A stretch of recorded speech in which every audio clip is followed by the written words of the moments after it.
नाशिकच्या टीसीएस कंपनीत वरिष्ठ अधिकाऱ्यांकडून झाडाझडती घेण्यात येते। कंपनीतील 150 कर्मचाऱ्यांना तुर्तास वर्क फ्रॉम होमचे आदेश देण्यात आले।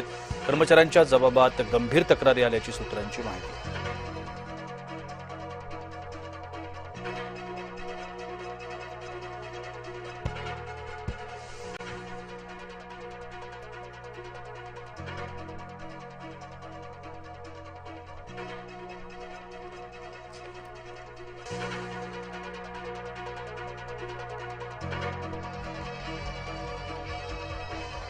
धर्मांतर प्रकरणाचा तपास आता एटीएसकडे।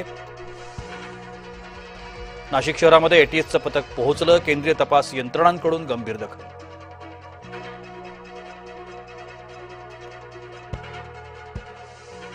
मुंबईच्या दिंडोशीमधून एका भोंदूला अटक। देवी अंगात येत असल्याचा करायचा दावा। बकऱ्याचं काळीज, कोंबडी, दारू, सिगारेट, पैशांची मागणी। रिदर्म उर्फ मॉन्टी पांचाल असं भोंदूचं नाव। विधान परिषद निवडणुकीची तारीख जाहीर। एकूण 9 जागांकरता 12 मे रोजी होणार निवडणूक।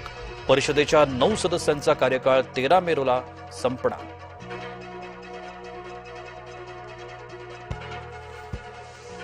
परतवाडा लैंगिक शोषण प्रकरणात आरोपी अयान अहमदसह 6 आरोपींना अटक। पोलिसांनी 4 जणांना चौकशीसाठी ताब्यात घेतलं। आतापर्यंतच्या तपासात 18 व्हिडिओ आणि 39 फोटो पोलिसांच्या हाती। खरात प्रकरणी केसरकरांचा कथित पीए दीपक लोंढेची चौकशी। शुक्रवारी हजर राहण्याचे शिर्डी पोलिसांचे आदेश। लोंढे आणि पत्नीच्या नावे समता पतसंस्थेत 4 खाती, कोट्यवधींचा व्यवहार।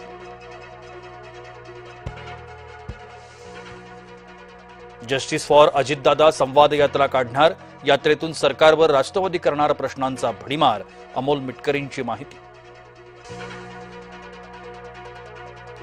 पर्यावरण मंत्री पंकजा मुंडे आज चंद्रपूर दौऱ्यावर। चंद्रपुरात विद्युत केंद्र, कोळसा खाणींमुळे प्रदूषण। सुधीर मुनगंटीवारांनी विधानसभेत उठवला होता आवाज। नागपूर शहर काँग्रेसमधील मतभेद पुन्हा चव्हाट्यावर। अध्यक्षपदाच्या निवडणुकीवर पक्षातील अंतर्गत मतभेद उफाळले। संघटन सृजन अभियानाच्या पार्श्वभूमीवर बैठकीत 2 गट आमने-सामने। लालपरी पुन्हा तोट्यात। वर्षभरात महामंडळाला 591 कोटी रुपयांचा तोटा कमी करण्यासाठी ठोस उपाययोजना करा। परिवहन मंत्री प्रताप सरनाईकांचे विभागांना निर्देश। अमरावतीत 2 गटात क्षुल्लक कारणावरून राडा। मिरवणुकीत डीजेचा आवाज जास्त केल्यानं वाद। अमरावतीच्या वलगाव इथली घटना। किरकोळ वादातून विद्यार्थ्यांच्या 2 गटात तुफान हाणामारी। पुण्यश्लोक अहिल्यादेवी होळकर महाविद्यालयातील प्रकार। मारहाणीचा व्हिडिओही केला पोस्ट। सासऱ्याकडून सुनेवर वर्षभर लैंगिक अत्याचार। संभाजीनगरच्या खुलदाबादेत पतीच्या संमतीनंच सुरू होता अत्याचार। सासरा अटकेत, पती फरार। किल्ले रायगडावर प्री वेडिंग शूट केल्यानं कारवाई। महाड तालुका पोलीस ठाण्याची तिघांविरोधात तक्रार। पुरातत्व विभागाच्या तरतुदीनुसार होणार कारवाई। गिरगाव चौपाटीवर कबुतरांना खाद्यपदार्थ देणं सुरूच। उच्च न्यायालयाचा निर्णय पायदळी।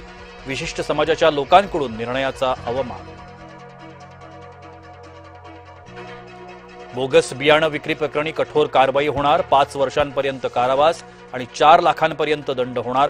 कापूस पेरणी जवळ आल्यानं बोगस बियाण्यांचा धोका वाढला। मलेशियाकडे निघालेल्या एका बोटीचा अपघात। 250 ते 280 प्रवाशांचा बुडून मृत्यू। रोहिंग्या मजूर, बांगलादेशी नागरिकांचा समावेश।